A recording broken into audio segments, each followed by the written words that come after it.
एक बार ओम का उच्चारण करेंगे। ओम।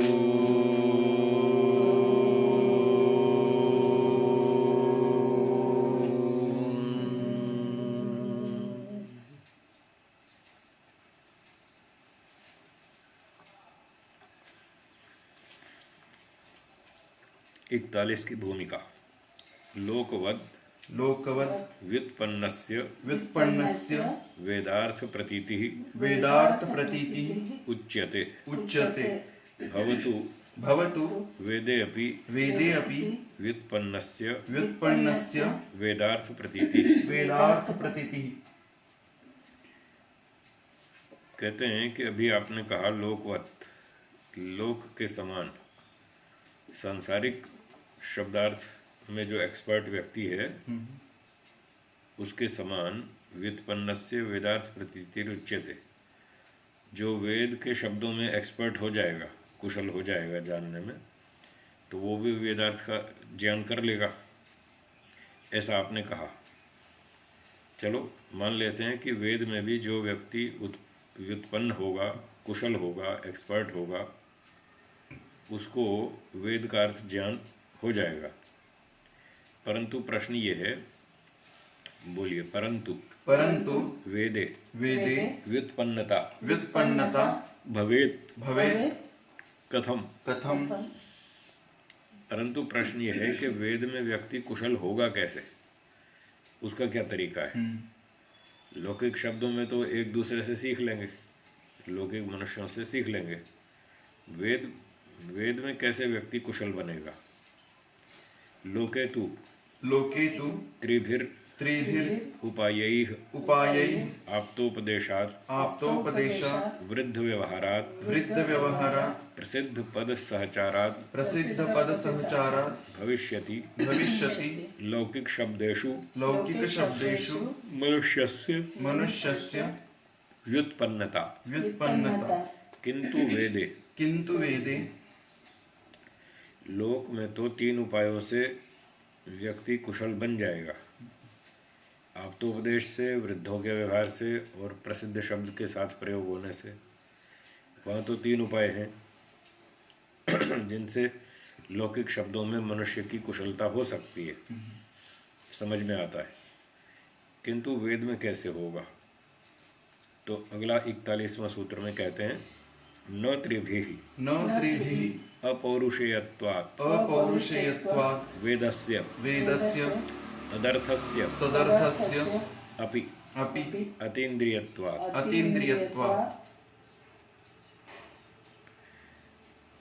भाष्य। वेदस्य अमनुष्यकृतत्वात्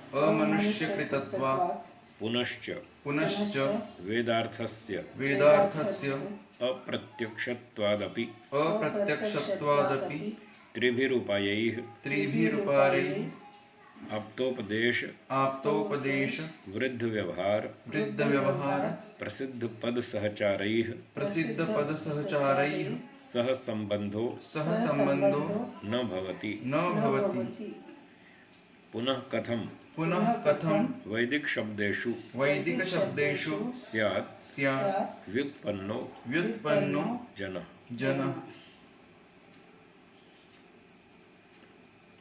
ये पूर्व पक्ष की तरफ से कह रहे हैं कि वेदस्य अमनुष्यकृतत्वात्,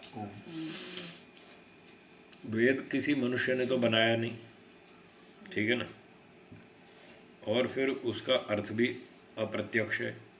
वेदार्थस्य अपि अप्रत्यक्षत्वात्, उसका सामने कोई अर्थ दिखता नहीं।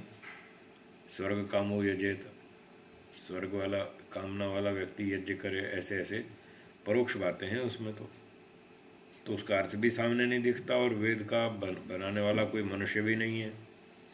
तो वेद के संबंध में 3 उपायों से, यानी आप्तोपदेश, वृद्ध व्यवहार और प्रसिद्ध शब्द का सहयोग, उसके साथ प्रयोग होने से शब्दों का, ऐसा कोई संबंध वहाँ पर बनता नहीं मनुष्य का। 3 उपायों से मनुष्य का कोई संबंध बनता नहीं। फिर कैसे वैदिक शब्दों में व्यक्ति कुशल बनेगा, कैसे वेदार्थ को जानेगा। न स्यात् व्युत्पन्नः इत्यर्थः।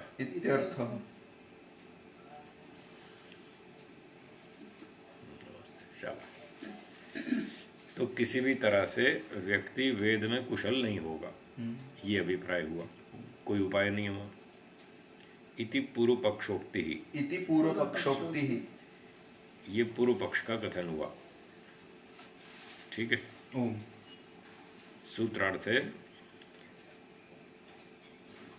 वेदस्य त्रिभिर, वेदस्य अपौरुषेयत्वात्, वेद के अपौरुषेय होने से, मनुष्यकृत न होने से, ईश्वरकृत होने से, त्रिभिर न, वेदार्थ में 3 उपायों से व्यक्ति कुशल नहीं हो सकता। जो लौकिक शब्दार्थ में कुशल हो जाता है 3 उपायों से, वेदार्थ में नहीं हो सकता। और तदर्थस्यापि अतीन्द्रियत्वात्, वेदों का अर्थ भी अतीन्द्रिय है, परोक्ष है, इसलिए वेद का अर्थ नहीं समझ में आएगा। ये पूर्व पक्षी ने कहा। अब सिद्धांति की ओर से उत्तर देते हैं। अथ समाधत्ते, अथ समाधत्ते पूर्वम पूर्वम वेदार्थस्य वेदार्थस्य अतीन्द्रियत्वे अतीन्द्रियत्वे समाधानम समाधानम उच्यते। उच्यते। तो पहले समाधान करते हैं। पहले वेद का अर्थ अतीन्द्रिय है, इस विषय में समाधान कहते हैं। 2 बातें कही थी उसने। वेद का अर्थ अतीन्द्रिय है और अपौरुषेय होने से 3 तरह से उसमें ज्ञान नहीं हो सकता। तो उसका पहले का उत्तर देते हैं कि अतीन्द्रिय के बारे में सुनिए। सूत्र 42, न यज्ञादेह यज्ञादेह स्वरूपतो स्वरूपतो धर्मत्वं धर्मत्वं वैशिष्ट्यात्। वैशिष्ट्यात्। भाष्यम वेदार्थस्य वेदार्थस्य अतीन्द्रियत्वं अतीन्द्रियत्वं नास्ति। नास्ति। सिद्धांति कहता है कि वेद का अर्थ अतीन्द्रिय नहीं है। वेद का बहुत सारा अर्थ जो है प्रत्यक्ष है। अतीन्द्रिय मतलब इंद्रियों से परे, परोक्ष। तो वेद कोई सारा का सारा परोक्ष नहीं है, बहुत सारा प्रत्यक्ष भी है। जैसे यज्ञादेह, यज्ञ दान यज्ञदान अध्ययनानाम विशिष्ट विधि पूर्वक अनुष्ठानात्। तो यज्ञ आदि कर्म ऐसे हैं वेदों में जो बताए गए। यज्ञ करना, दान देना, अध्ययन करना, ये इस तरह के बहुत से काम वेदों में बताए गए। यदि इन कार्यों का विशेष विधि पूर्वक अनुष्ठान किया जाए तो इनका प्रत्यक्ष फल दिखता है। इसी जन्म में हमें उसका लाभ दिखता है, फल दिखता है। तो अतीन्द्रिय नहीं है। यज्ञ करो, वायुमंडल शुद्ध हो जाएगा, पर्यावरण की शुद्धि होगी, प्रसन्नता होगी, आनंद होगा, उत्साह बढ़ेगा और आयु बढ़ेगी, रोग रहित हो जाएगा व्यक्ति और बहुत अच्छा लाभ उसको यहीं प्रत्यक्ष हो जाएगा। सारा परोक्ष थोड़ी ही।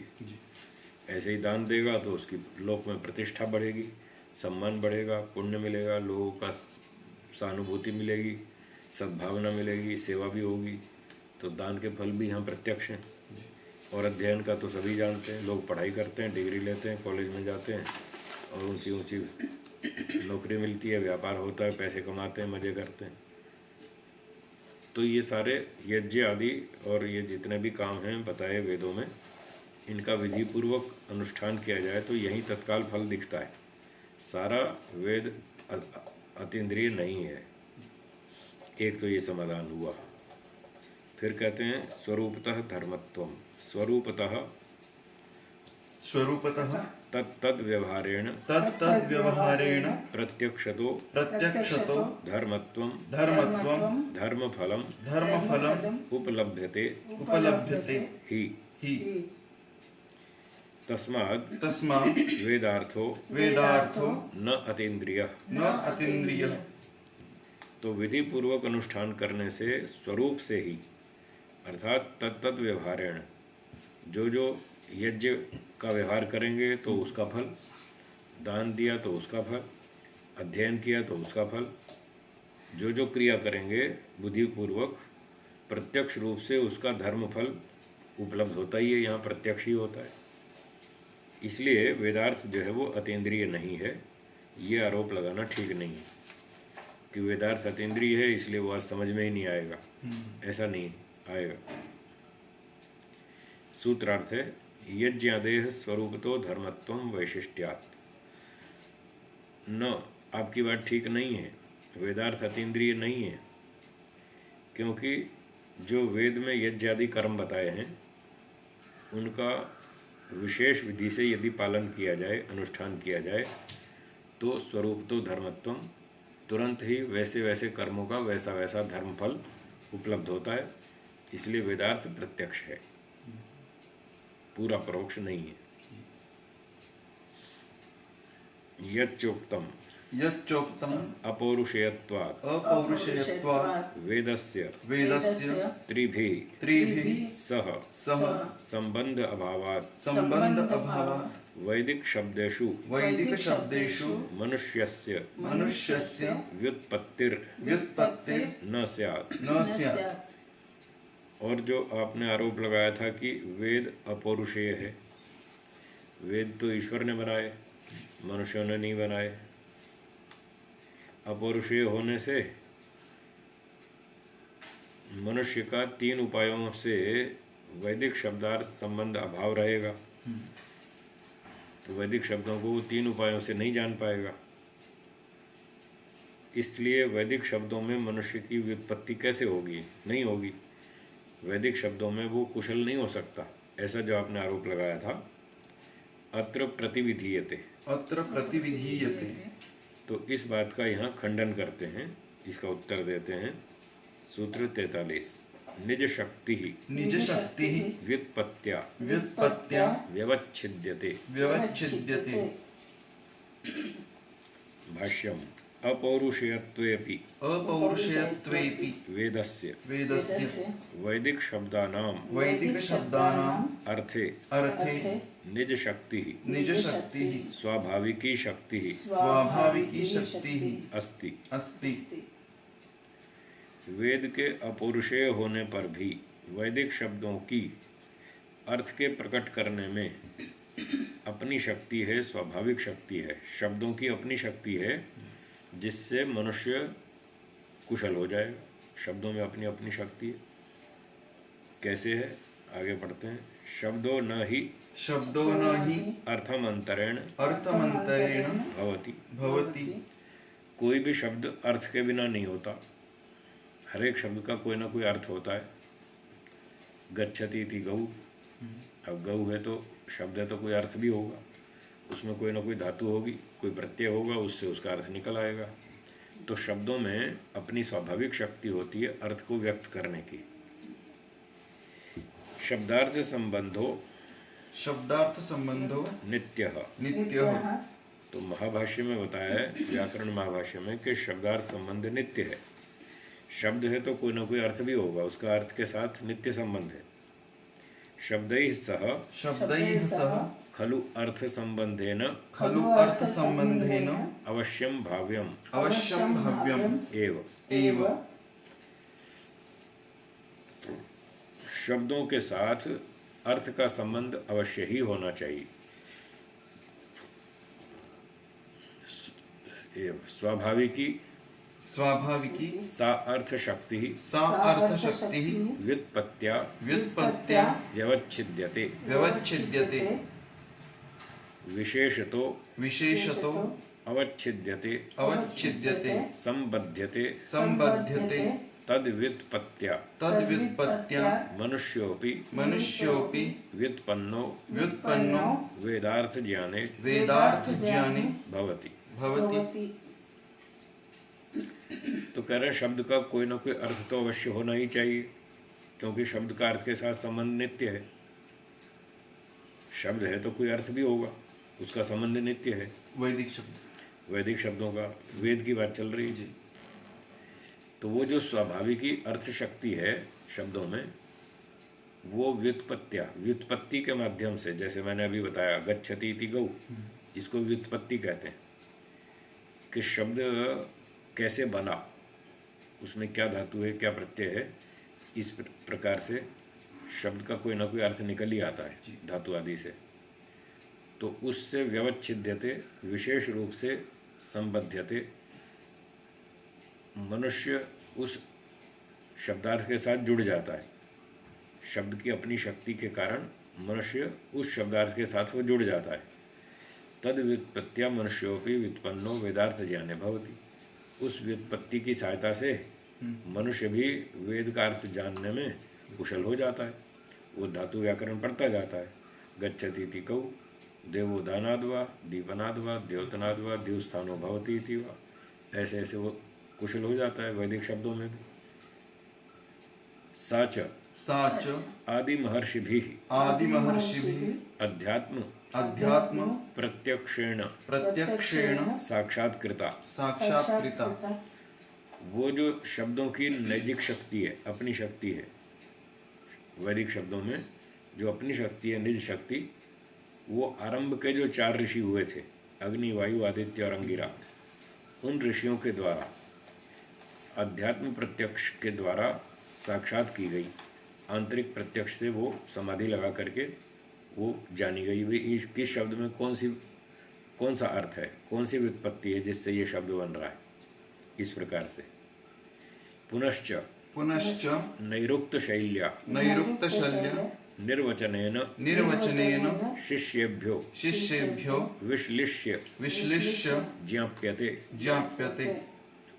तो 4 ऋषियों ने वो शब्दों के अर्थ को जान लिया समाधि लगाकर ईश्वर से।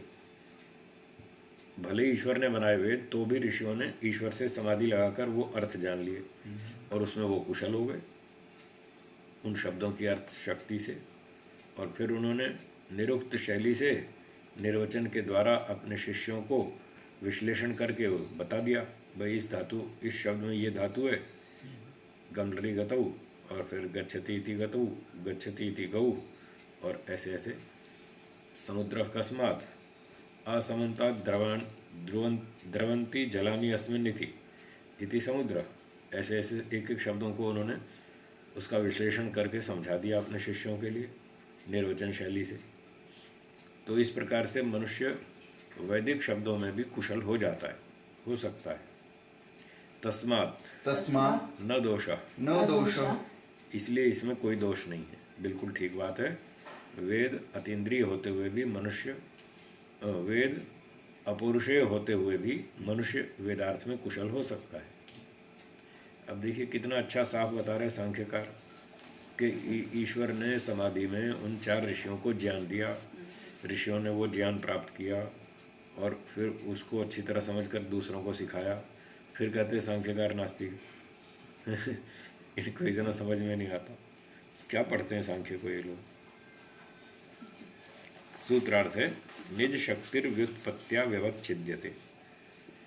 तो शब्दों की अर्थ को प्रकट करने की जो अपनी शक्ति है, वो अपनी शक्ति ईश्वर द्वारा दी गई है। ईश्वर ने ही वो धातु प्रत्यय आदि सब सिखाए।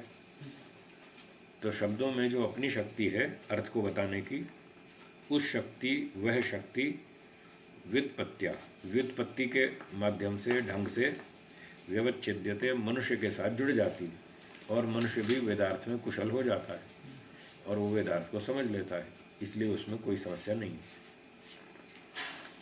एवं योग्य अयोग्येषु प्रतीति जनकत्वात् तत्सिद्धि।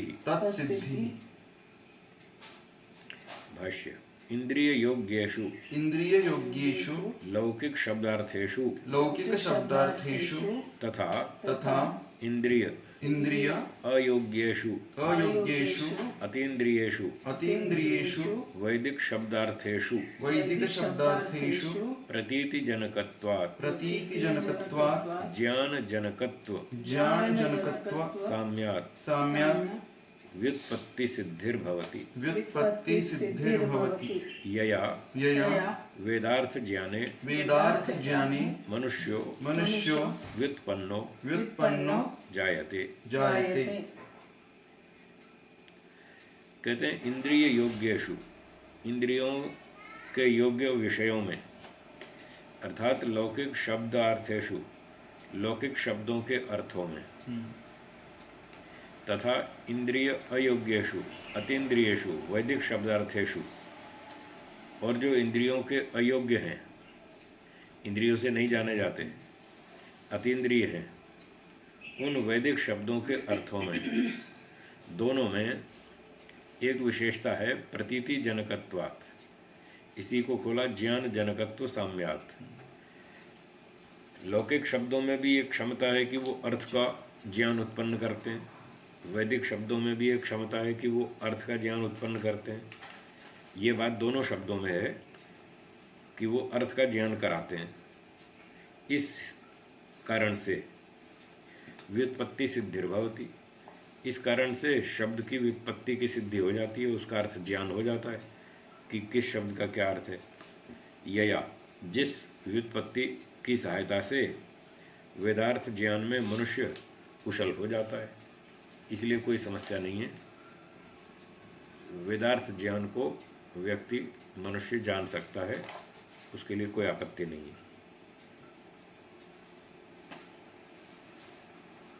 सूत्रार्थ है योग्य अयोग्येषु, योग्य शब्दों में भी जो प्रत्यक्ष हैं लौकिक इंद्रियों के अर्थ वाले, और अयोग्य जो इंद्रियों से नहीं जाने जाते परोक्ष पदार्थ हैं, उनमें भी दोनों प्रकार के अर्थों को बताने वाले शब्दों में प्रतीति जनकत्वात्, ज्ञान उत्पादकत्व होने से तत्सिद्धि, वैदिक शब्दों का अर्थ भी पता चल जाता है, उसमें कोई समस्या नहीं।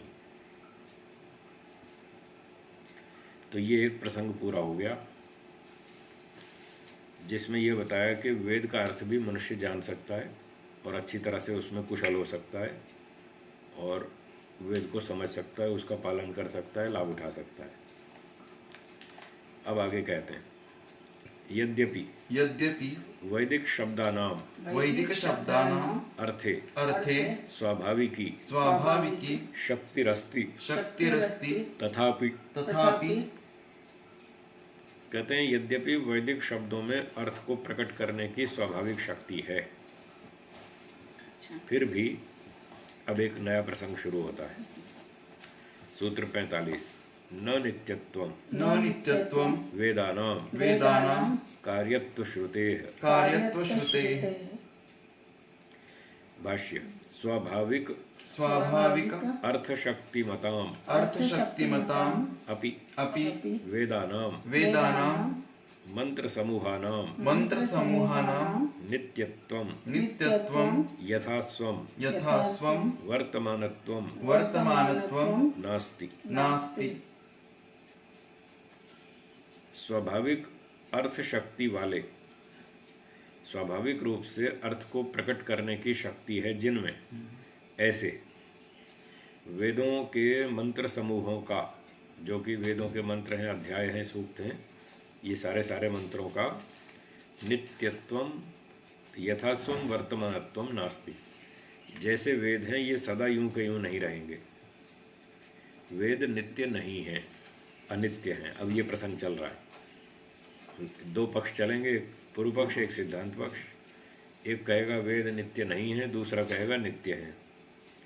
तो इसमें कह रहे हैं वेदानाम नित्यत्वम न, वेद जैसे हैं सदा ऐसे नहीं रहेंगे, वेद अनित्य हैं, ऐसा पक्ष चल रहा है। क्यों? कार्यत्व श्रुते तेषां कार्यत्व श्रुति दर्शनात्। वेद नित्य नहीं है, क्यों नहीं है? क्योंकि उनका कार्यत्व बताने वाली श्रुति देखी जाती है। वेद उत्पन्न हुए ऐसा श्रुति बता रही है, तो वेद नित्य कैसे होंगे? श्रुति का प्रमाण देते हैं तस्मात् यज्ञात् सर्वहुतः ऋचः सामानि जज्जिरे छंदांसि जज्जिरे तस्मात् यजुस् तस्मात् अजायत त्रयो वेदा अजायंत। अब जनी धातु है, जनी प्रादुर्भाव है, तो उसका अर्थ है उत्पन्न होना। तो यहाँ पता लग रहा है ऋचाओं में, वेद मंत्रों में कह रखा है कि चारों वेद उत्पन्न हुए, तो उत्पन्न हुए तो नित्य कैसे होंगे? नष्ट हो जाएंगे, समाप्त हो जाएंगे। तस्माद् यज्ञात्, उस यज्ञ स्वरूप परमात्मा से, सर्वहुतः, जो सब कुछ दे देता है और सब कुछ ले लेता है, प्रलय के समय सब कुछ वापस ले लेता है, सृष्टि काल में सब कुछ दे देता है, ऐसा सब कुछ देने लेने वाले यज्ञ स्वरूप परमात्मा, परोपकारी परमात्मा से ऋचा ऋग्वेद, सामानी सामवेद, जज्जिरे उत्पन्न हुआ, ये सब प्रकट हुआ, उत्पन्न हुआ। छंदांसी अथर्ववेद भी, जज्जिरे वो भी उत्पन्न हुआ। तस्माद यजुः तस्माद अजायत, उसी से यजुर्वेद भी उत्पन्न हुआ, सब कुछ उसी से हुआ, तो चारों वेद उत्पन्न हो रहे हैं। फिर शतपथ ब्राह्मण का वचन आगे दिया, त्रयो वेदा अजायंत, 3 वेद उत्पन्न हुए। तो यहाँ 3 से ज्ञान कर्म उपासना, ये 3 वेद इस तरह से लेंगे। तो 3 वेद ज्ञान कर्म उपासना रूपी 3 वेद अजायंत उत्पन्न हुए तो नष्ट होंगे ही, इसलिए वेद नित्य नहीं है। ये पूर्व पक्ष हुआ। सूत्रार्थ है, वेदानाम नित्यत्वम न, वेदों की नित्यता नहीं है। कार्यत्व श्रुते, क्योंकि वो उत्पन्न हुए हैं ऐसा सुनाई देता है। आगे पढ़ेंगे, वेदानाम कार्यत्वम यद्यपि प्रतिपाद्यते तथापि तेषाम, यद्यपि वेदों का कार्यत्व बताया जा रहा है पिछले सूत्र में और ऋचाओं में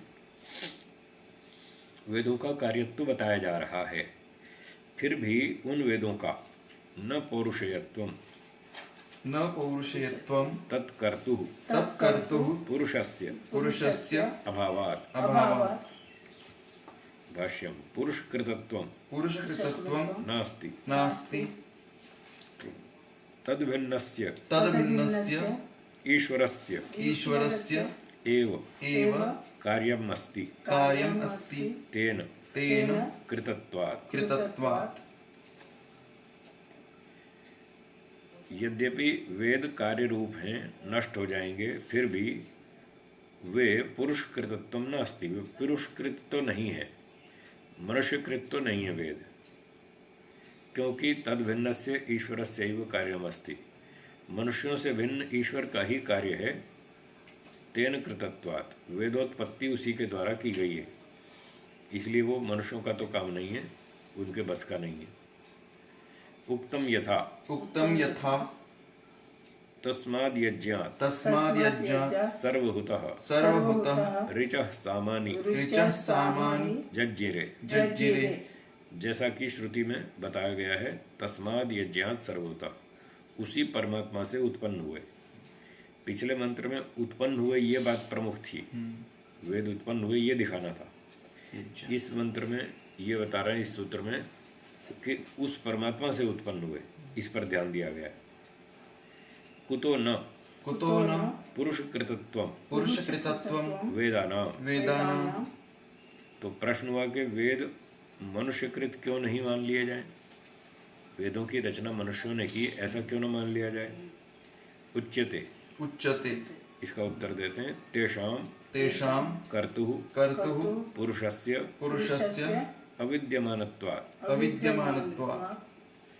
उनका कर्ता पुरुष कोई भी विद्यमान नहीं, मनुष्य मनुष्य, वेदों का बनाने वाला कोई भी मनुष्य विद्यमान नहीं है। जो भी हम पुस्तक देखते हैं उसके ऊपर लेखक का नाम लिखा होता है। भरद्वाज मुनि ने विमान शास्त्र बनाया, चरक मुनि ने फलाना सुश्रुत वो बनाया, चरक की पुस्तक बनाई आयुर्वेद की, सुश्रुत संहिता सुश्रुत मुनि की बनाई हुई। तो हर एक पुस्तक के ऊपर उस लेखक का नाम लिखा रहता है। योग दर्शन पे पतंजलि का नाम लिखा है, वेद पे किसका नाम लिखा है? किसी का भी नहीं। तो वेद पर किसी मनुष्य का नाम नहीं है, इसलिए वो मनुष्यकृत नहीं है, ईश्वरकृत है। तो सूत्रार्थ ये बनेगा, न पौरुषेयत्वम, वेदों का पौरुषेयत्व नहीं है, वेद मनुष्यकृत नहीं है। तत्कर्तुः पुरुषस्य अभावात्, वेद बनाने वाले कोई भी मनुष्य का नाम उपलब्ध न होने से, उसका कोई भी लेखक उपलब्ध नहीं है मनुष्यों में से। कथम उच्यते तत्कर्त्री पुरुषस्य अभावो यावता पुरुषाः सन्ति मुक्ताः अमुक्ताश्च। तो प्रश्न उठाते हैं कि आप ये कैसे कहते हैं कि वेद का कर्ता पुरुष का अभाव है, वेद का कर्ता कोई जीवात्मा नहीं है, आप ये ऐसा क्यों कह रहे हैं? जबकि बहुत सारे पुरुष हैं, बहुत सारी आत्माएं हैं, कुछ मुक्त आत्माएं हैं, कुछ बद्ध आत्माएं हैं, इतनी सारी आत्माएं हैं, फिर आप कहते हैं कि वेद का बनाने वाला कोई आत्मा नहीं है, कोई मनुष्य नहीं है। इसका उत्तर देते हैं अत्रोच्यते अत्रोच्यते न न मुक्त मुक्त अमुक्तयोः अमुक्तयोः अयोग्यत्वात् अयोग्यत्वात् वेदानां कर्ता वेदानां कर्ता मुक्त अमुक्तयोः मुक्त अमुक्तयोः कश्चन अपि कश्चनपि न भवितुमर्हति न भवितुमर्हति योग्यत्व अभावात्। योग्यत्व अभावात्। तो वेदों का बनाने वाला चाहे मुक्त आत्मा हो चाहे बद्ध आत्मा हो, कोई भी हो, इन दोनों में से कोई भी नहीं हो सकता। क्यों? इन दोनों में किसी में भी योग्यता नहीं है। चाहे बद्ध आत्मा हो उसमें भी इतना ज्ञान नहीं है, और मुक्त आत्मा हो उसमें भी उसका काम भी नहीं है। वेद बनाए और लोगों को पढ़ाए, मुक्त आत्मा का काम भी नहीं है। मुक्त आत्मा तो छुट्टियां मनाता है, वो तो काम करने थोड़ी गया मुक्ति में, वो तो सैर करने गया है, आनंद लेने गया है, उसका काम नहीं है वहाँ पर वेद बनाना और फिर मनुष्यों को पढ़ाना। और वैसे योग्यता भी नहीं उसकी, इतनी ज्ञान उसमें भी नहीं है, सारा ज्ञान तो ईश्वर में है जी। तो इस प्रकार से आगे पढ़ते हैं। मुक्तस्य मुक्तस्य ऐश्वर्यम ऐश्वर्यं जगद व्यापार जगद् व्यापार वर्जम भवति वर्जं भवति इत्यतः इत्यतः तथा तथा प्रयोजन भावाच्च। प्रयोजन भावाच्च। तो कहते हैं जो मुक्त आत्मा है उसका ऐश्वर्य जगत व्यापार वर्जम भवति, उसका जो कार्य है वो जगत व्यापार निषिद्ध है उसके लिए, कि उसको सृष्टि बनाना, सूर्य बनाना, पृथ्वी बनाना, वेद बताना, लोगों को पढ़ाना, किसी को अच्छी सलाह देना, किसी को गलत से बचाना, ये सारा काम उसका नहीं है। उसको तो छुट्टियां मनानी है, जाओ सैर करो, ईश्वर का आनंद लो, घूमो फिरो, दुनिया के तमाशे देखो, मुक्ति में ये काम है। वहाँ कोई और वर्किंग कुछ नहीं है। और प्रयोजन अभावाच्च, उसका प्रयोजन भी नहीं है कोई भी कि वो ये सब काम करे। अमुक्तस्य अमुक्तस्य अल्पज्ञत्वात्, अल्पज्ञत्वात्। तो ये जो हेतु दिया ये ठीक नहीं है। मतलब ये सिर्फ अमुक्त पर लागू नहीं होता, ये मुक्त पर भी लागू होता है। इसलिए ये हेतु यहाँ ऐसा रखना उचित नहीं था। दोनों के लिए एक ही हेतु है, दोनों ही अयोग्य हैं। वेद का ज्ञान देने में दोनों ही अयोग्य हैं, बस वही हेतु ठीक था। चाहे वो मुक्त आत्मा हो चाहे बद्ध आत्मा हो, दोनों पर समान रूप से लागू होता है। तस्मात् सर्वज्ञ सर्वज्ञः एव एव जगदीश्वरो जगदीश्वरो वेदानां कर्ता। कर्ता। इसलिए जो सर्वज्ञ जगत का स्वामी है, सर्वज्ञ परमात्मा, वही वेदों का कर्ता है। उसी में पूरा ज्ञान है, शुद्ध ज्ञान है, संपूर्ण है, कोई भ्रांति नहीं, कोई संशय नहीं। और उसका काम भी है जगत बनाना, वेदों का ज्ञान देना, और वो सब समय समय पर देता रहता है। इसलिए वेदों का कर्ता मनुष्य नहीं है, ईश्वर है। सूत्रार्थ न मुक्त अमुक्तयोः अयोग्यत्वात्। मुक्त आत्माओं और अमुक्त आत्माओं दोनों में से कोई भी वेदों का रचयिता नहीं हो सकता, अयोग्य होने से। दोनों ही अयोग्य हैं, कोई नहीं बना सकता। कथम एवं वेदानां अपौरुषेयत्वम् च प्रतिपाद्यते नित्यत्वं च निवार्यते इति आकांक्षायाम् उच्यते। तो कैसे इस प्रकार से आप वेदों का अपौरुषेयत्व तो स्वीकार कर रहे हैं, वेद ईश्वरकृत हैं ये तो आप स्वीकार कर रहे हैं, और नित्यत्व का खंडन कर रहे हैं कि वेद नित्य नहीं है, ईश्वर ने भी बनाए फिर भी नित्य नहीं है। तो ऐसा क्यों कह रहे हैं? इस आकांक्षा में ऐसा प्रश्न उपस्थित होने पर यह उत्तर दिया जाता है। सूत्र 48। न न अपौरुषेयत्वात् अपौरुषेयत्वात् नित्यत्वं नित्यत्वम् अंकुरादिवत्। अंकुरादिवत्। कहते हैं वेदानाम वेदानाम् अपौरुषेयत्वात् अपौरुषेयत्वात् खलु अपि खलु अपि नास्ति नास्ति नित्यत्वं नित्यत्वम् अंकुरादिवत्। अंकुरादिवत्। वेद भले ही अपौरुषेय हैं, मनुष्यकृत नहीं है, ईश्वरकृत हैं, फिर भी वो नित्य नहीं है। ये बात सही है, ये बात सच है। कैसे? अंकुरादि के समान। अंकुरादि पदार्थों का दृष्टांत दे रहे। यथा यथा अंकुर अंकुर शाखा शाखा पत्र पत्र पुष्प पुष्प फलानि फलानि खलु खलु अपौरुषेयाणि अपौरुषेयाणि सन्ति सन्ति अपि अपि न नित्यानि। न नित्यानि। जैसे अंकुर है, शाखा है, डाली, पत्ते हैं, फूल हैं, फल हैं, वृक्ष आदि के, ये सब भी तो अपौरुषेय हैं। मनुष्य ये भी तो मनुष्यों ने नहीं बनाए। पत्ते, शाखा, डाली ये भी ईश्वर ने बनाए, वृक्ष आदि ईश्वर ने बनाए। और ईश्वर के द्वारा बनाए होने पर भी वो नित्य नहीं, ये भी उत्पन्न होते हैं और नष्ट हो जाते हैं। ऐसा कोई नियम थोड़ी है कि जो ईश्वर बनाएगा वो नित्य ही होगा। ऐसा कोई नियम नहीं है। नियम तो ये है जो चीज़ बनती है वो नष्ट होती है।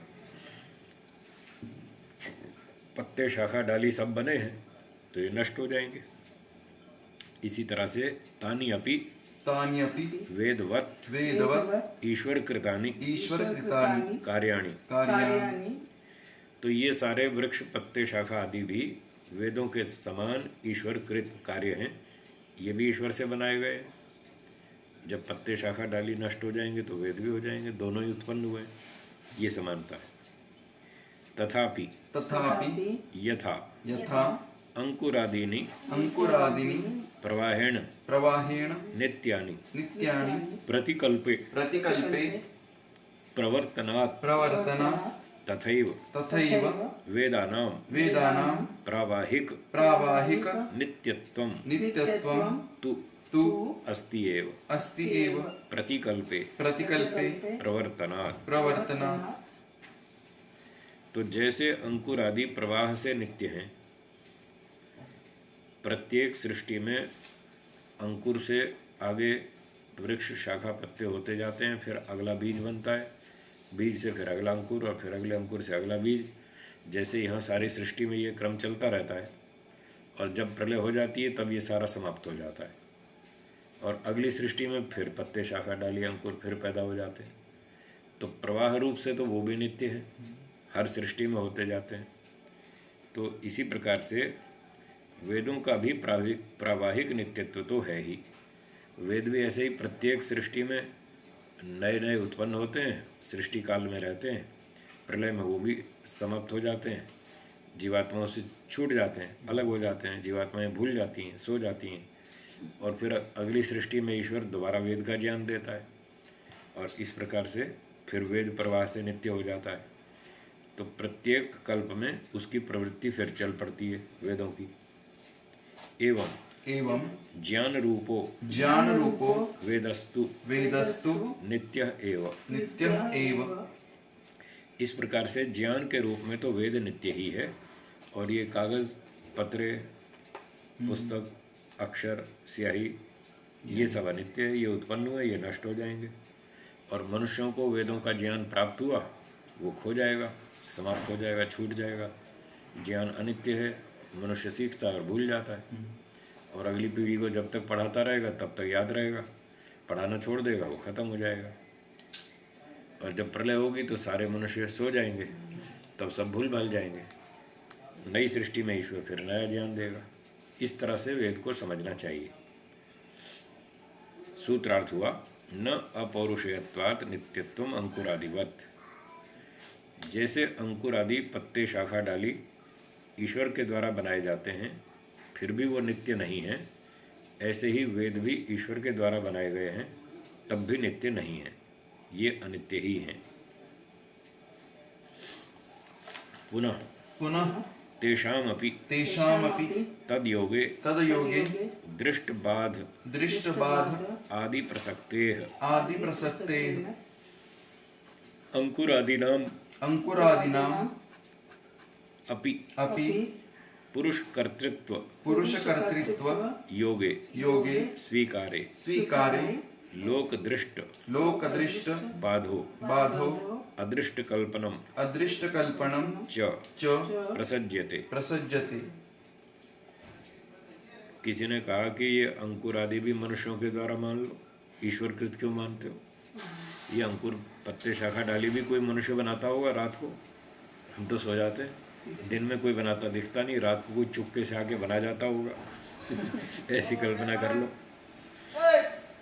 तो इस विषय में कहते हैं अंकुर आदि वस्तु जो हैं इनका भी कोई पुरुष कर्ता होवे, ऐसा स्वीकार करने में दृष्ट बाध आदि प्रसक्ति, लोक दृष्ट जो लोक प्रत्यक्ष है उसका बाध होता है, उसका विरोध होता है, खंडन होता है। और अदृष्ट कल्पनम च प्रसज्यते, और जो कभी देखी नहीं चाहिए वैसी कल्पना करनी पड़ती है, अदृष्ट की कल्पना करनी पड़ती है और दिखने वाली बात का खंडन होता है। आज तक तो कहीं देखा नहीं किसी ने कोई वो अंकुर फोड़ रहा हो बीज से मनुष्य, ऐसा कहीं दिखाई नहीं दिया। लोकदृष्टस्य लोकदृष्टस्य प्रत्यक्षस्य प्रत्यक्षस्य बाधः बाधः तथा तथा अयुक्त अयुक्त अनुमान अनुमान कल्पनम कल्पनं भवेत्। भवेत्। मनुष्य वृक्ष आदि बनाता हो, पत्ते शाखा डाली बनाता हो, ऐसा मानने पर तो लौकिक प्रत्यक्ष का विरोध होगा और अदृष्ट बात की फालतू की अनुमान करना पड़ेगा, व्यर्थ की कल्पना होगी, ये दोष आएगा। इसलिए ये तो नहीं माना जा सकता कि मनुष्य लोग वृक्ष पत्ते शाखा डाली आदि बनाते होंगे, ये तो नहीं माना जा सकता। बढ़ा सकते हैं उसको, बढ़ा सकते हैं। वो बस बढ़ा तो क्या सकते हैं, पानी डाल सकते हैं, थोड़ी गुड़ाई निलाई कर सकते हैं, थोड़ा हल चला सकते हैं, इतना कर सकते हैं। उसको बढ़ाना भी वो ईश्वर का ही काम है, वो अपने बस का नहीं है। थोड़ी काट छांट कर सकते हैं, मनुष्य इतना कर सकते हैं। सूत्रार्थ है तेषाम अपि तद्योगे दृष्ट बाधादि प्रसक्ति। पत्ते शाखा डाली अंकुर आदि को कोई मनुष्य बनाता हो ऐसा मानने में प्रत्यक्ष प्रमाण का विरोध होता है और ऐसे व्यर्थ की कल्पनाएं करनी पड़ती हैं, इसलिए वो मान्यता सही नहीं, ठीक नहीं। ठीक है।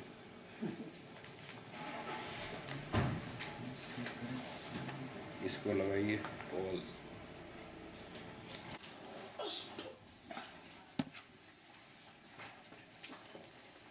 ठीक है, बच्चे आए बाहर। आप लोग येऊ प्लीज।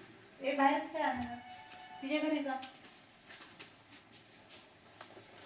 50वां सूत्र वस्तुतः वस्तुतः यस्मिन् यस्मिन् अदृष्टेऽपि अदृष्टेऽपि कृतबुद्धिः कृतबुद्धिः उपजायते उपजायते तत्पौरुषेयम्। तत्पौरुषेयम्। तो पुरुषकृत क्या होता है इसके बारे में बताते हैं।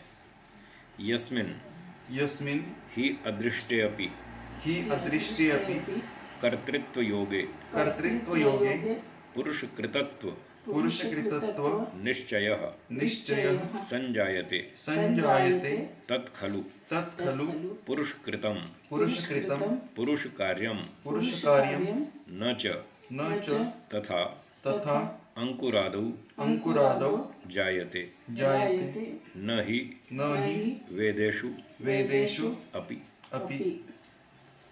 मनुष्यकृत कौन सी वस्तु हो सकती है उसके बारे में बताते हैं कि जिसको बनाते हुए न देखने पर भी कोई वस्तु बन रही है, बनते हुए हमने नहीं देखा,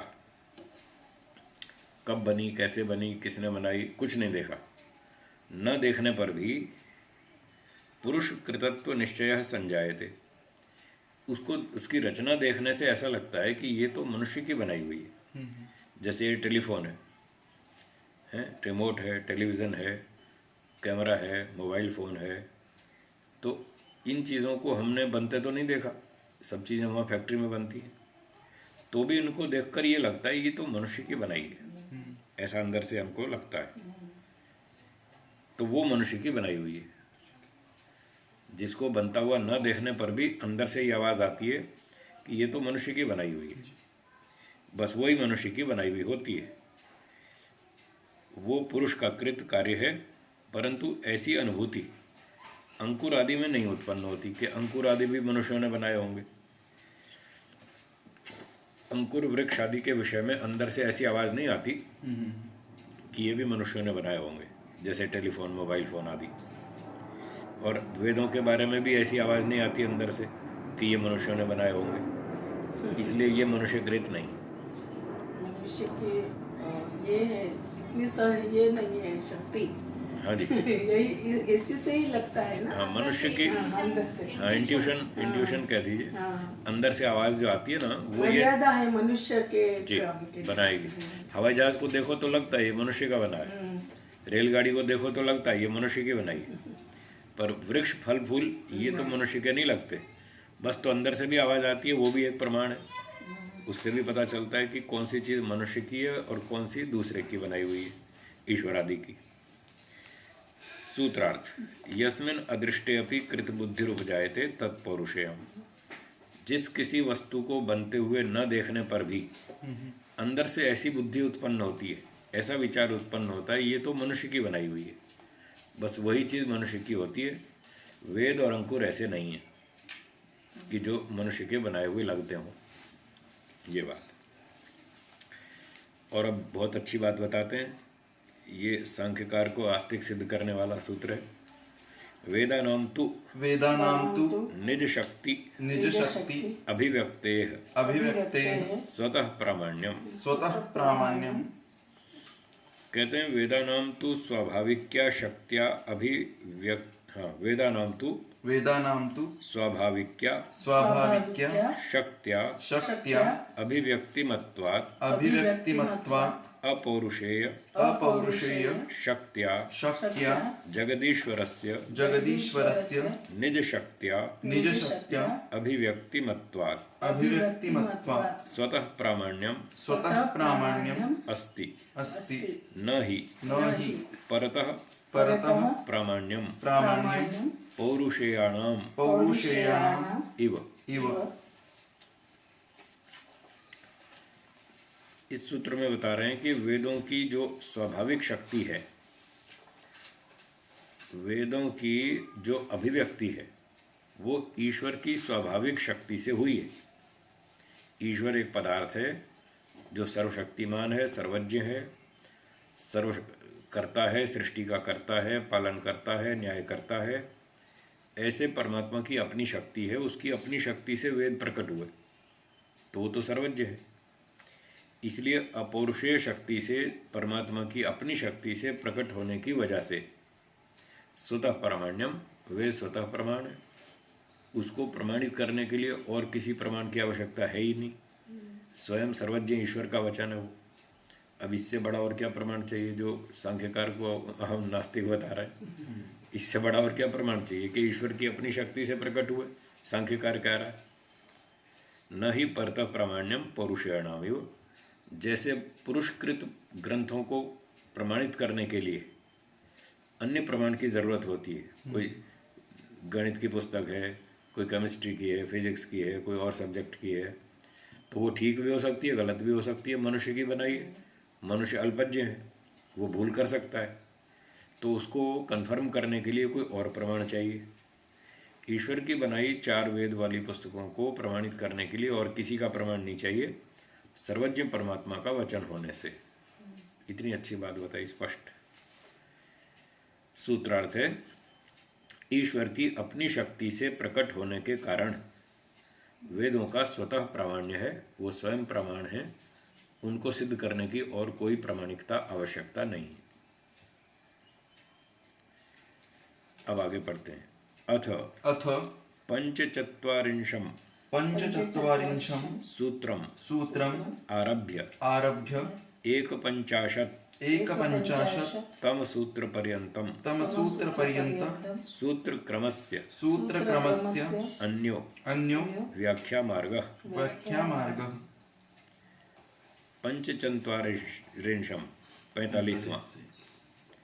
पैंतालीसवें सूत्र से आरंभ करके और 51वें सूत्र तक इन सारे सूत्रों की दूसरी व्याख्या करेंगे, नए ढंग से व्याख्या करेंगे। तो अभी तक के इस प्रसंग में जो व्याख्या हुई उसमें यह था कि वेद नित्य नहीं है क्योंकि ये उत्पन्न हुए हैं। अब इस सारे 5-6 सूत्रों की व्याख्या बदल देंगे, पूर्व पक्ष को सिद्धांत पक्ष बना देंगे, सिद्धांत पक्ष को पूर्व पक्ष बना देंगे। मतलब इस तरह से भी व्याख्या हो सकती है। मूल सांख्य सिद्धांत में कोई टकराव नहीं आएगा, प्रस्तुतिकरण का भेद होगा, ठीक है ना। तो अब पढ़ते हैं इसी की दूसरी व्याख्या, इतने 5-6 सूत्रों की। ननु ननु कथम उच्यते वैदिक शब्दानां अर्थे स्वाभाविकी शक्ति यावता न नित्यत्वं वेदानां कार्यत्व श्रुते। प्रश्न उठाते हैं कि वैदिक शब्दों की अर्थ में स्वाभाविक शक्ति होते हुए भी वेदों का नित्यत्व क्यों नहीं है, या वेदों का नित्यत्व नहीं है कार्य होने से। इस बात को नए सिरे से प्रस्तुत करते हैं, भाष्य पढ़ेंगे। वेदानां नित्यत्वं नास्ति न ही वेदा नित्याः तेषां कार्यत्व श्रुति दर्शनात्। वेदों का नित्यत्व नहीं है, वेद नित्य नहीं है क्योंकि वेदों की उत्पत्ति की श्रुति देखी जाने से। श्रुति है तस्माद् यज्ञात् सर्वभूतः ऋचः सामानि जज्जिरे छंदांसि जज्जिरे तस्मात् यजुस् तस्मात् अजायत त्रयो वेदा अजायंत। ये सब पहले वाली बात है, सेम अर्थ में कोई अंतर नहीं कि वेद उत्पन्न हुए, श्रुति बता ही रही है। तो यहाँ पर 45वें सूत्र में कह रहे हैं न नित्यत्वं वेदानां, वेदों का नित्यत्व नहीं है कार्यपन सुनाई देने से।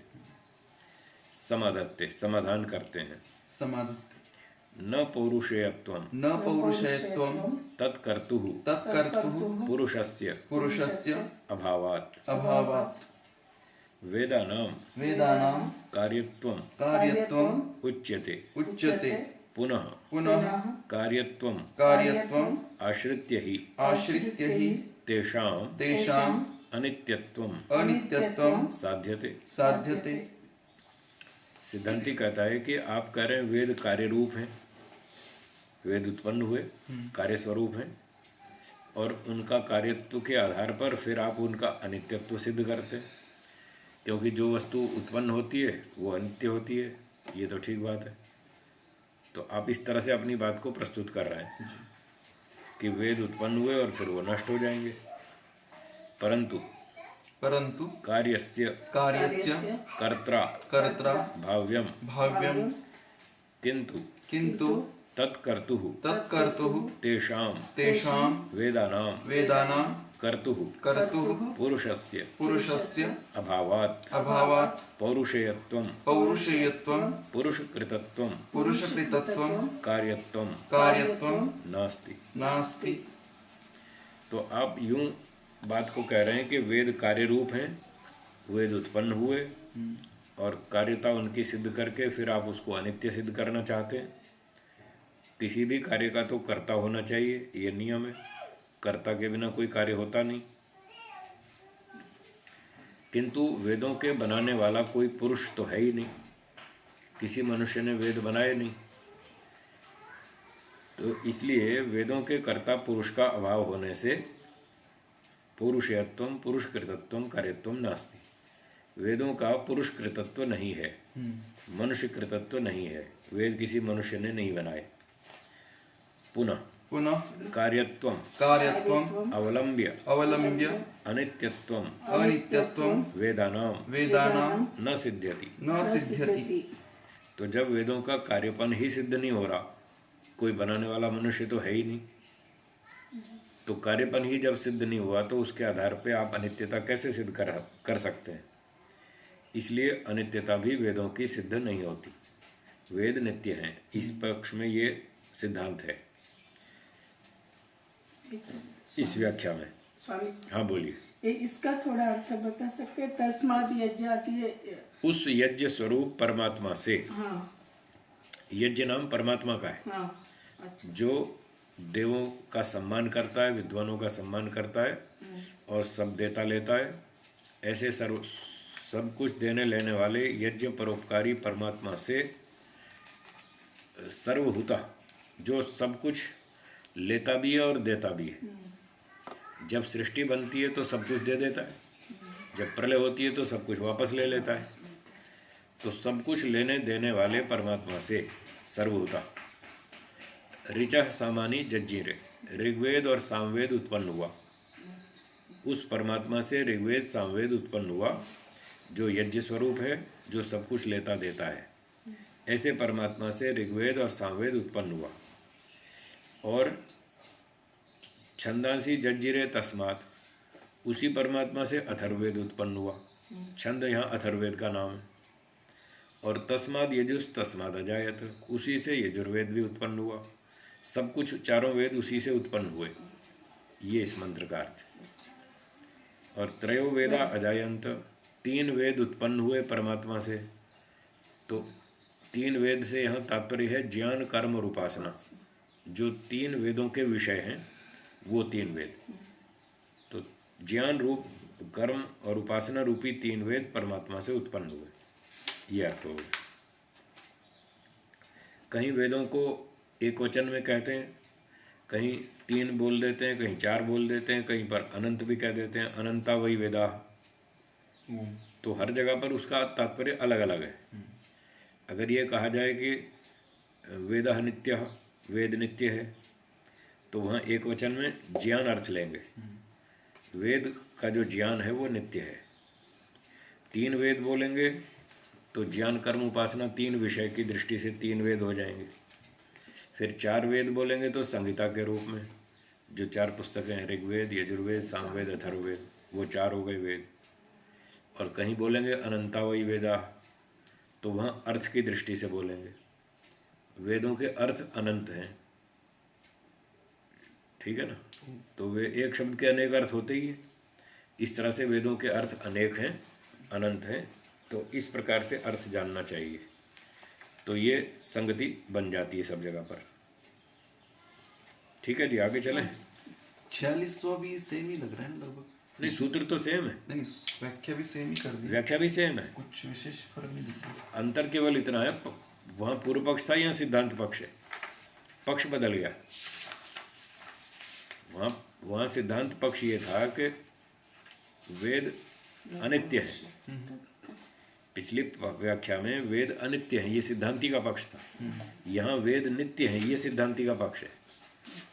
शब्द व्याख्या सब सेम है, सूत्र वही है, अर्थ भी वही है, पर दृष्टिकोण ये बदल गया कि वहाँ पर तो वेद अनित्य हैं ये कहा था। वो उत्पन्न होते हैं, प्रकट होते हैं, परमात्मा से प्रकट हुए, मनुष्यों को मिल गए, फिर मनुष्य लोग भूल जाएंगे तो खत्म हो गए। तो जब खत्म हो गए तो उत्पन्न भी हुए थे। मनुष्यों की दृष्टि से वहाँ उत्पत्ति और विनाश बताया जा रहा है। और कागज पत्रे भी अनित्य हैं, ये भी खत्म हो जाती है, पुस्तक गल सड़ जाएगी, नष्ट हो जाएगी। तो वहाँ सिद्धांत पक्ष ये था कि वेद अनित्य है। अब यहाँ ज्ञान की दृष्टि से बोल रहे हैं। ज्ञान तो नित्य है, ईश्वर के पास ज्ञान नित्य है। जब सृष्टि बनाता है ईश्वर तो मनुष्यों को ज्ञान देता है 4 वेद का। जब प्रलय होगी तो ईश्वर के पास फिर भी सुरक्षित रहेगा। तो वेद तो नित्य ही रहा, खत्म हुआ नहीं। सिर्फ इतना ही हुआ कि मनुष्यों को मिल गया और छूट गया, प्रलय में छूट जाता है, सृष्टि काल में मिल जाता है। तो वेद तो स्थिर ही है, नित्य है। तो यहाँ इस एंगल से बात कर रहे हैं। तो यहाँ सिद्धांत पक्ष है कि वेद नित्य है। कुतो ही वेदानां कर्तुः पुरुषस्य अभावः अत्रोच्यते। तो प्रश्न उठाया भूमिका में कि वेदों के बनाने वाले पुरुष का अभाव कैसे।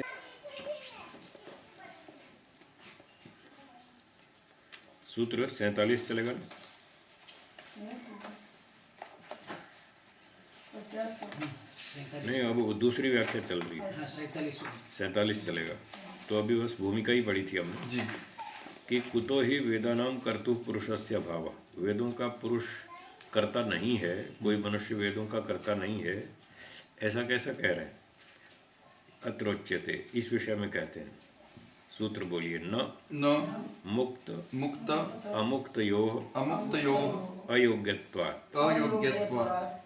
भाष्यम वेदानाम वेदानां कर्ता कर्ता मुक्त अमुक्तयोः मुक्त अमुक्तयोः कश्चन अपि कश्चनपि न भवितुमर्हति न भवितुमर्हति तयोर तयोर योग्यत्व योग्यत्व अभावात्। अभावात्। वेदों का कर्ता मुक्त और बद्ध दो में से कोई भी नहीं हो सकता, दोनों ही अयोग्य हैं, किसी का बस का नहीं बनाना, दोनों ही अल्पज्ञ हैं। मुक्तस्य ऐश्वर्यम मुक्तस्य ऐश्वर्यं जगद व्यापार वर्जम जगत् व्यापारवर्जं भवति। भवति। मुक्त की जो योग्यता है, जो उसकी शक्ति है, उसमें ये सूचना दी गई है उसको कि आपको जगत का कोई काम नहीं करना है, संसार में कोई हस्तक्षेप नहीं करना, अपना घूमो फिरो, देखो तमाशा और अपना ईश्वर का आनंद लो, बस इतना ही। जैसा कि प्रमाण देते हैं, जगत व्यापार वर्जम जगत् व्यापारवर्जं प्रकरणात् प्रकरणात् असन्निहितत्वात् असन्निहितत्वात् च। च। तो मुक्त आत्मा के लिए जगत का व्यापार वर्जित है, निषेध है। संसार की रचना और जीवों का कर्म फल देना और वेदों का ज्ञान देना, आपको ये सांसारिक कार्य कुछ नहीं करना।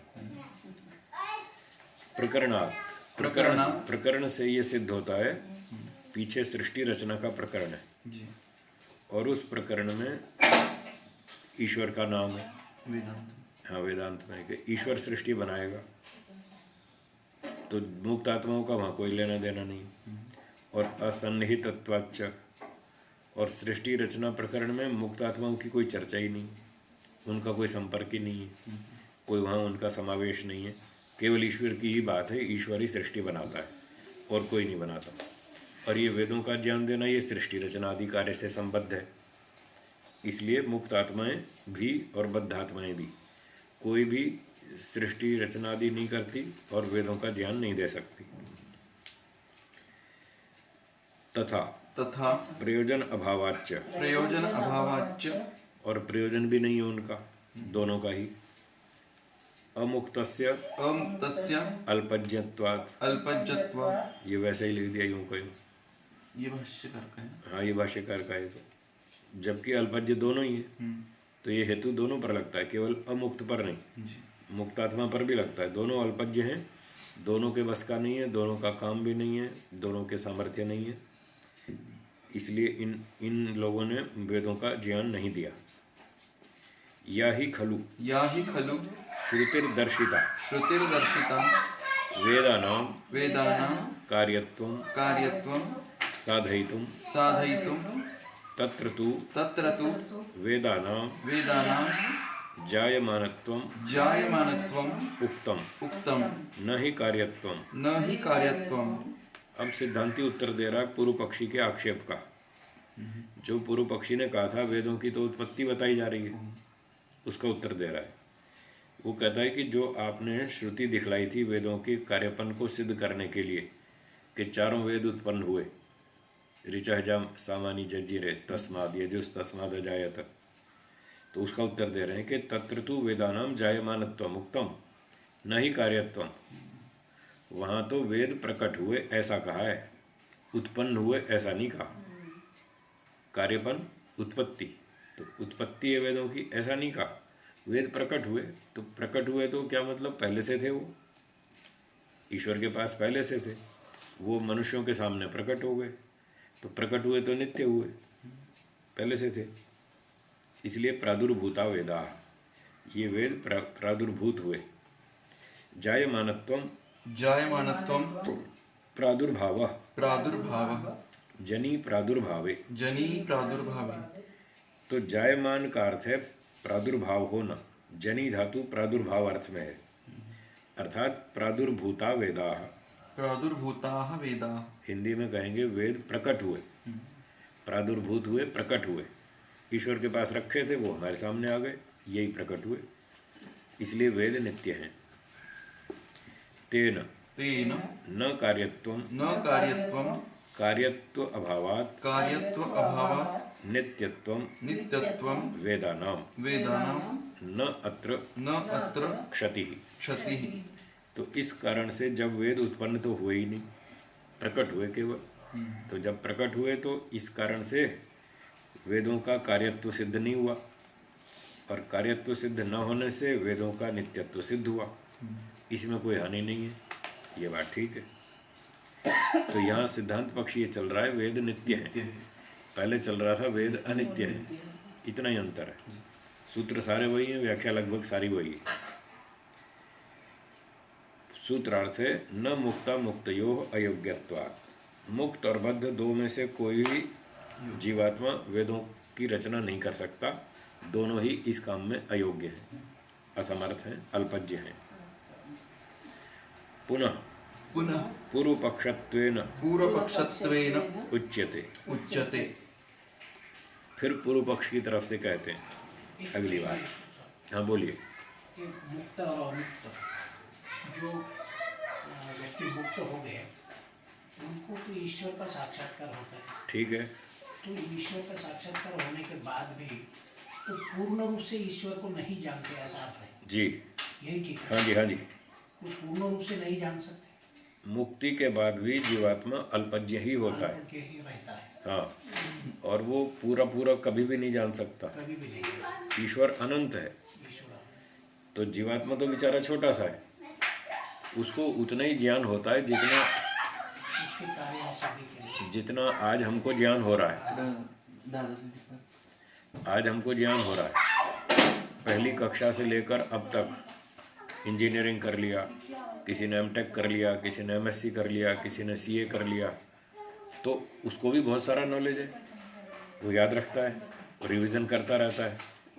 तो बहुत सारा नॉलेज तो हम आज भी रखते हैं, अल्पज्ञ होते हुए भी हम इतना सारा सीख लेते हैं।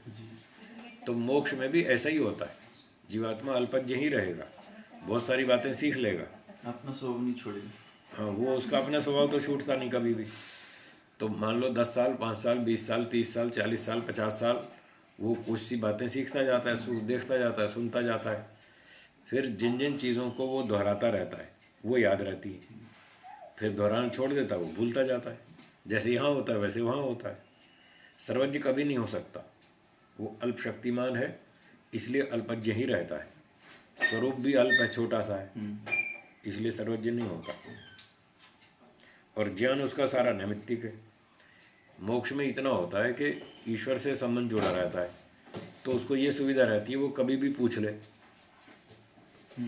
जैसे मान लो आप 2 दिन 3 दिन मेरे साथ रहें, सुबह से लेकर रात तक मेरे साथ ही रहें, तो उठते बैठते चलते फिरते आपको ये छूट है कि आप कभी भी कोई शंका मुझसे पूछ लें और मैं आपको बता दूं उत्तर, भाई ये बात ऐसी है, ये बात ऐसी है। बस इतना फ़ायदा है मोक्ष में। जब मर्जी आए पूछ लो, जब मर्जी आए घूम लो, जब मर्जी आए देख लो, इतनी सुविधा है। सारा ज्ञान नहीं होता, सारा ज्ञान याद नहीं रहता, अगला अगला सीखते जाते हैं, पिछला पिछला भूलते जाते हैं। जैसे यहाँ होता है ऐसे वहाँ होता है। ये बात ससीम है वो असीम को कभी नहीं जान सकता। जी। मैं इतना पूछना चाहता था कि ईश्वर का पूरा ज्ञान नहीं होता, ईश्वर का पूरा ज्ञान कभी नहीं हो सकता, कभी नहीं होता, क्योंकि वो अनंत है। अनंत है। ईश्वर का ज्ञान अनंत है, ईश्वर स्वयं अनंत है। जीवात्मा मुक्ति काल में दौड़ लगाए ना यहाँ से वहाँ तक, तो भी ईश्वर के किनारा नहीं पकड़ सकता। वो इतना लंबा है, अनंत है ईश्वर, पूरा नहीं जान सकता, कभी नहीं जान सकता। ठीक हो गया, आगे चले। 48वां पुनः पुनः पूर्व पक्षत्वेन पूर्वपक्षत्वेन उच्यते। उच्यते।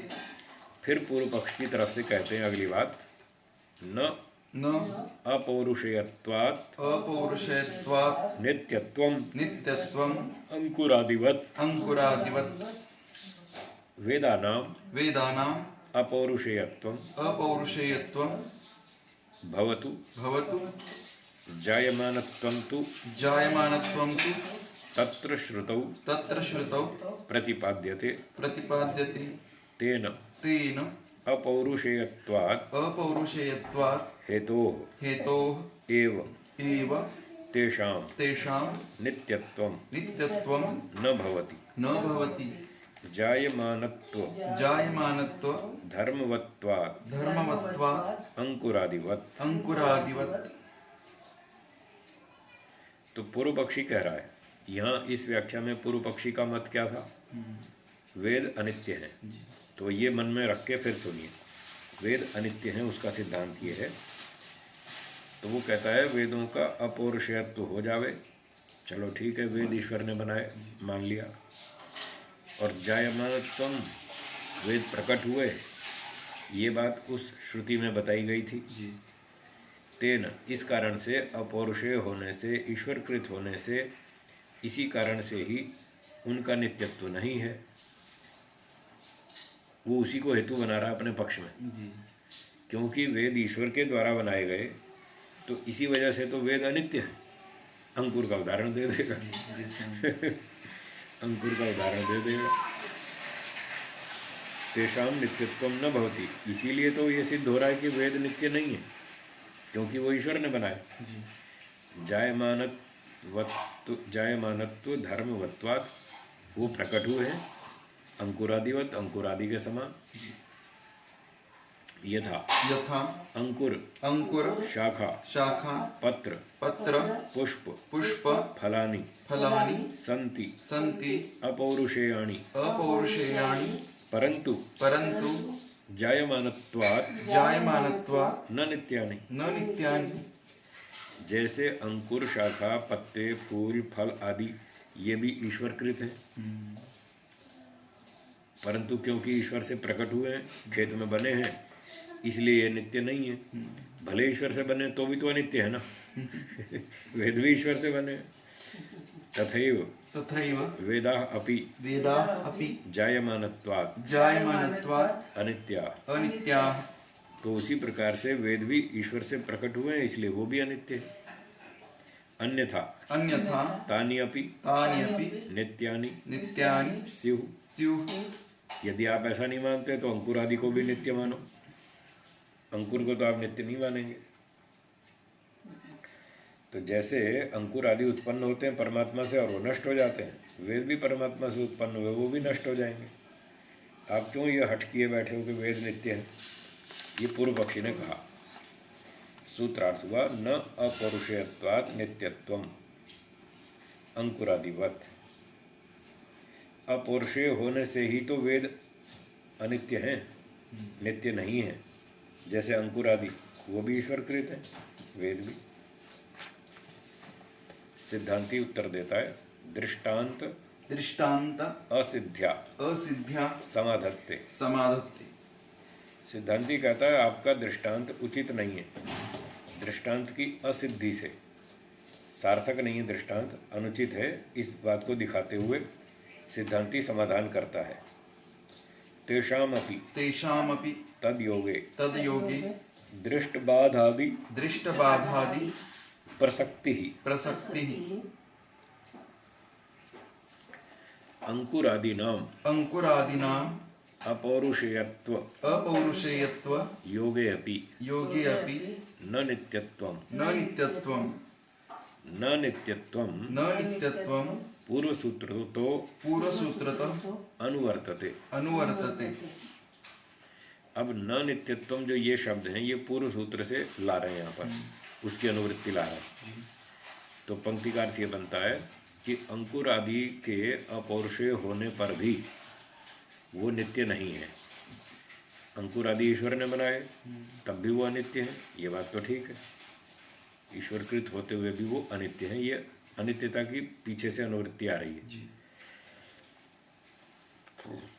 कुतो अंकुरादिनाम न नित्यत्वम। अंकुर आदि का नित्यत्व क्यों नहीं है? उच्यते उत्तर देते हैं, अंकुर शाखा पत्र पुष्प फलानि क्रमशो नष्टानि दृश्यन्ते। भाई ये तो हम रोज़ देखते हैं अपनी आँख से, अंकुर, शाखा, पत्ते, फल, फूल आदि, ये तो धीरे धीरे नष्ट होते जाते हैं, पेड़ सूखता जाता है, अंत में सब खत्म हो जाता है। ये तो प्रत्यक्ष दिखते हैं। इति इति दृष्टस्य दृष्टस्य बाधनम बाधनं प्रसज्यते। प्रसज्यते।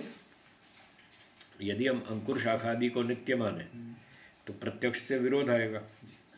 प्रत्यक्ष तो दिख रहा है कि ये नष्ट हो रहे हैं, इसलिए इनको नित्य नहीं मान सकते। और अगली बात, अथ च पुनः पुनः पुनः पुनः बीजात् बीजात् प्ररोक्ष्यन्ति प्ररोक्षन्ति इति इति अनुमान हानि अनुमानहानि प्रसज्यते। प्रसज्यते। यदि शाखा, पत्ते, अंकुर आदि को नित्य मान लें तो जो हम अनुमान करते हैं, भाई गोडाउन में इतना बीज रखा है, खेत में डालेंगे तो अंकुर फूटेगा, उसका हम अनुमान करते हैं कि इतना बीज रखा है हमारे पास और इसको खेत में डालेंगे तो इतने अंकुर फूटेंगे, इतनी फसल होगी। उस अनुमान की भी हानि होगी यदि उसको नित्य मान लें तो। जब नित्य है तो फिर नया क्या फूटना, तो नया नहीं फूटेगा, वो भी एक टकराव आता है अनुमान प्रमाण से भी। इसलिए ये तो सोच नहीं सकते हम, प्रत्यक्ष भी अनुमान भी इसका विरोध आता है, इसलिए अंकुर आदि को नित्य तो नहीं मान सकते। तस्मात् तस्मात् अंकुरादि अंकुरादि दृष्टांत दृष्टान्त असिद्ध्या असिद्ध्या वेदानां वेदानां नित्यत्व नित्यत्व निराकरणम निराकरणं न युज्यते। न युज्यते। इसलिए अंकुर आदि का जो दृष्टांत आपने दिया वो उचित बैठ नहीं रहा, ठीक सिद्ध नहीं हो रहा, इसलिए उसके आधार पर आप वेदों की नित्यता का खंडन नहीं कर सकते। ऐसा खंडन करना अनुचित है।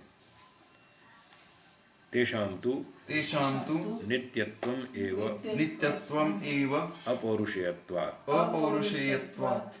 तेषां मतलब वेदानां, वेदों का तो ईश्वर द्वारा रचित होने से उनका तो नित्यत्व है ही। वेद तो नित्य हैं, भले ईश्वर के द्वारा हो, अंकुर नित्य नहीं है, भले ईश्वर के द्वारा हो। ऐसा कोई नियम नहीं है कि ईश्वर जो चीज़ बनाएगा वो नित्य ही होगी, ऐसा कोई नियम नहीं है। सूत्रार्थ है तेषामपि तद्योगे दृष्ट बाधादि प्रसक्ति। यदि ईश्वर के द्वारा अंकुर आदि उत्पन्न होने पर भी यदि उनको नित्य मान लिया जाए तो प्रत्यक्ष आदि प्रमाणों से विरोध आता है, इसलिए उनको नित्य नहीं मान सकते, वेदों को नित्य मान सकते हैं। ठीक है, फिर वही बात आगे बढ़ा रहे हैं, पिछले ही सूत्र हैं जी। वेदानां कुतो न कुतो न पौरुषेयत्वं पौरुषेयत्वं कुतः कुतः तत्कर्तुः तत्कर्तुः पुरुषस्य पुरुषस्य अभावः। अभावः। वेदों का पुरुष कृतत्व क्यों नहीं है? क्यों आप ऐसा मानते हैं कि वेदों का बनाने वाला कोई मनुष्य नहीं है? किम किम अदृष्टत्वात् अदृष्टत्वात् यत्तेषां यत्तेषां कर्ता कर्ता केनापि केनापि न दृष्टः न दृष्टः इति मत्वा। इति मत्वा। क्या अदृष्ट होने से, क्या ये सोच कर के वेद का कर्ता किसी मनुष्य ने देखा ही नहीं, ये मान करके आप ये कह रहे हैं कि किसी मनुष्य ने नहीं बनाए वेद? क्या ये बात है? अत्रोच्यते, अत्रोच्यते। इसका उत्तर देते हैं सूत्र 50। यस्मिन् यस्मिन् अदृष्टेऽपि अदृष्टेऽपि कृतबुद्धिः कृतबुद्धिः उपजायते उपजायते तत्पौरुषेयम्। तत्पौरुषेयम्। भाष्यम् यस्मिन् यस्मिन् खलु खलु अदृष्टेऽपि अदृष्टेऽपि वस्तुनि वस्तुनि कृतबुद्धिः कृतबुद्धिः पुरुषकृतत्वबुद्धिः पुरुषकृतत्वबुद्धिः निश्चिता निश्चिता भवति भवति। तत् तत् पुरुषकृतं पुरुषकृतं विज्ञेयं विज्ञेयं न तथा वेदाः। न तथा वेदाः।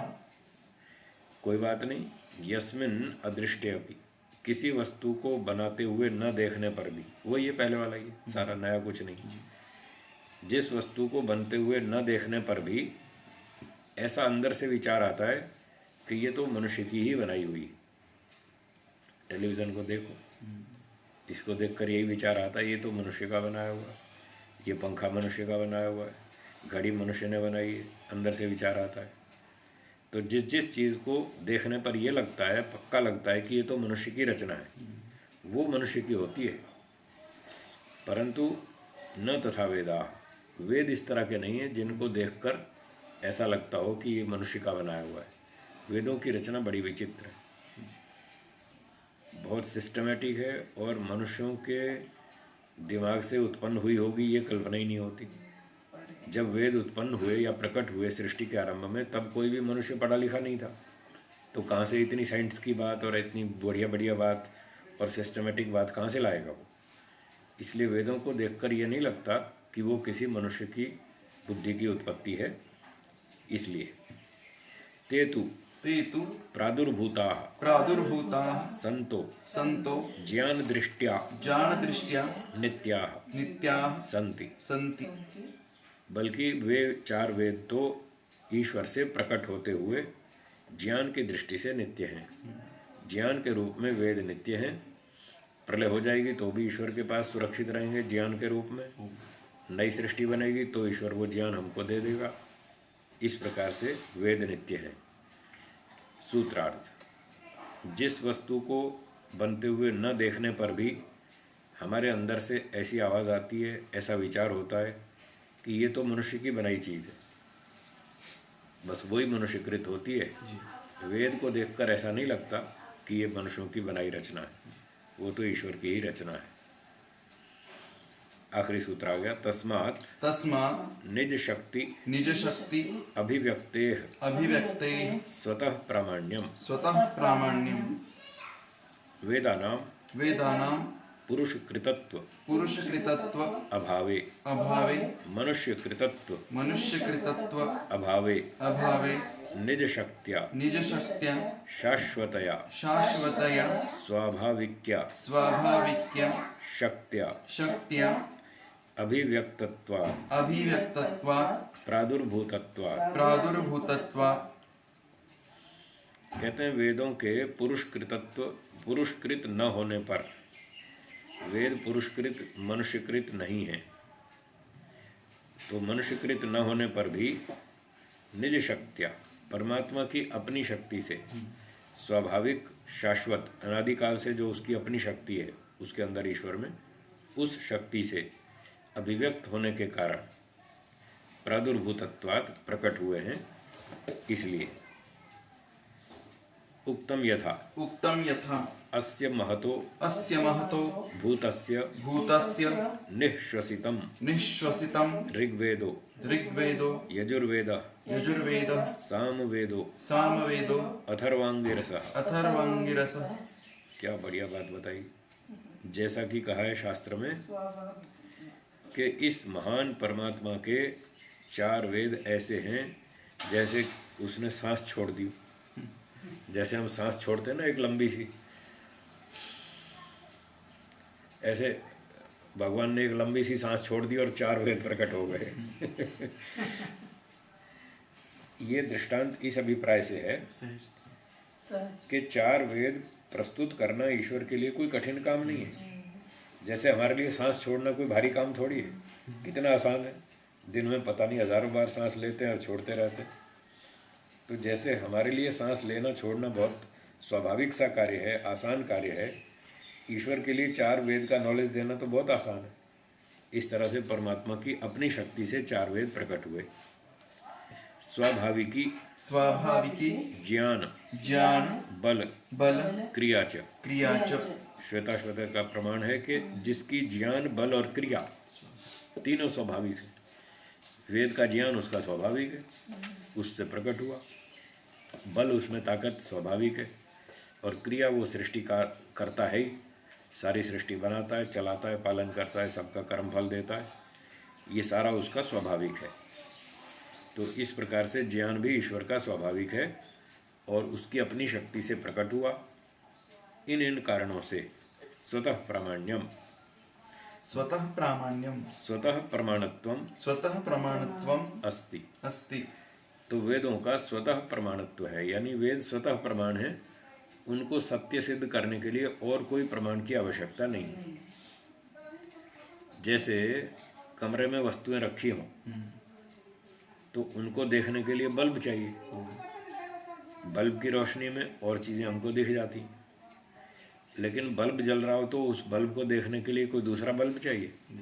उसको कुछ नहीं चाहिए, बल्ब तो स्वयं ही दिखता है, अपने स्वयं स्वरूप से दिखता है।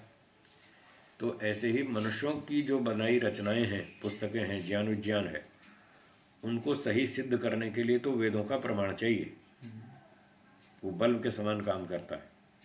लेकिन जैसे बल्ब को देखने के लिए दूसरा बल्ब नहीं चाहिए, सूर्य को देखने के लिए दूसरा सूर्य नहीं चाहिए, वो स्वयं अपने स्वरूप से दिखता है। ऐसे ही चार वेद ईश्वर की शक्ति से प्रकट हुए हैं, तो उनका प्रमाण स्वयं ही प्रमाण है, स्वतः प्रमाण है, उसके लिए और कोई प्रमाण की आवश्यकता नहीं। सूत्रार्थ हुआ निज शक्ति अभिव्यक्ते स्वतः प्रामाण्यम। ईश्वर की अपनी शक्ति से चारों वेद प्रकट हुए, इसलिए वो स्वतः प्रमाण है, उनको सही सिद्ध करने के लिए और कोई प्रमाण की आवश्यकता नहीं। ठीक है जी। ओम।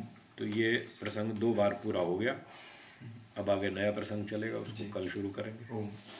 आज यहीं विराम देते, एक बार ओम का उच्चारण करेंगे।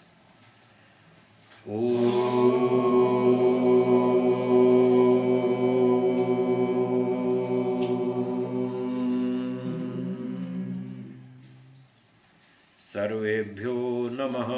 सर्वेभ्यो नमः। सबको सादर नमस्ते जी। सबको सादर नमस्ते जी। नमस्ते। चलो।